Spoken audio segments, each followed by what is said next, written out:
आखिर पिछले कुछ सालों में ऐसा क्या हुआ जो गुरुग्राम और नोएडा की डेवलपमेंट इतनी तेजी से होने लगी कि देश के चेन्नई और कोलकाता जैसे बड़े बड़े शहरों को भी इन दोनों स्मॉल टाउन ने हैरत में डाल दिया। जो कभी स्मॉल टाउन हुआ करते थे वो आज के जमाने के बड़े शहर और इंडिया के यूथ की पहली पसंद बन गए हैं। आज की इस वीडियो में हम इन्हीं सब फैक्ट्स को डिस्कस करेंगे कि आखिर कैसे नोएडा और गुरुग्राम देश के सबसे फास्टेस्ट डेवलप सिटीज में आ गए। देश की टोटल IT एक्सपोर्ट का एक बड़ा हिस्सा केवल इन दोनों शहरों से होता है। लेटेस्ट इंफ्रास्ट्रक्चर और टेक्नोलॉजी के बेस पर बने ये दोनों शहर इंडिया की बाकी सिटीज से काफी डेवलप्ड दिखाई देते हैं। सिर्फ नोएडा और गुरुग्राम नहीं बल्कि फरीदाबाद, गाजियाबाद जैसे शहरों की भी डेवलपमेंट स्पीड आज काफी फास्ट है। दरअसल ये पूरा सिलसिला शुरू होता है 1980 के दशक में, जब गवर्नमेंट ऑफ इंडिया ने national capital region planning board की शुरुआत की थी और तब से लेकर आज तक इन दोनों शहरों की रफ्तार रुकने का नाम नहीं ले रही है। इन शहरों की डेवलपमेंट के पीछे सबसे मेजर जो रीजन है वो है दिल्ली। दोस्तों ये दोनों ही शहर भारत की राजधानी दिल्ली के टच में हैं, जिसकी वजह से इन दोनों सिटीज ने डोमेस्टिक और इंटरनेशनल इन्वेस्टर्स को काफी ज्यादा अट्रैक्ट किया। इसका एक और बड़ा रीजन है अवेलेबिलिटी ऑफ लैंड। देश की बाकी बिग सिटीज में लाइक मुंबई और कोलकाता में ऑलरेडी लैंड की काफी कमी थी, वहीं नोएडा और गुरुग्राम जैसे शहरों के पास काफी ज्यादा लैंड अवेलेबिलिटी थी, जो एकदम फ्रेश और न्यू इंफ्रास्ट्रक्चर, कमर्शियल और रेसिडेंशियल प्रॉपर्टी और नए इंडस्ट्रीज एरिया बनाने के लिए काफी ठीक थे।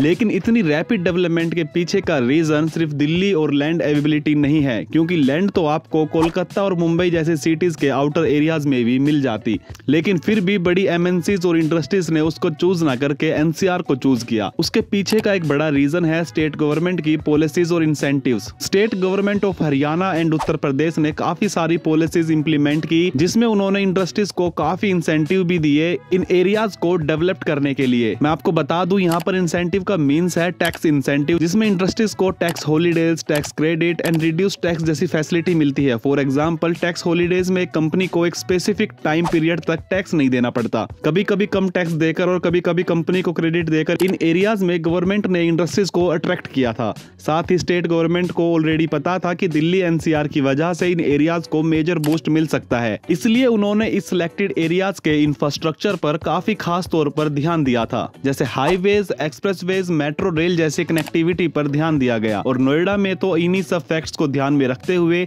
देश का सबसे बड़ा एयरपोर्ट यानी जेवर एयरपोर्ट बनाया जा रहा है। और फिर देखते ही देखते NCR की cities IT sector, manufacturing sector, real estate, retail और हॉस्पिटैलिटी का हब बन गए हैं।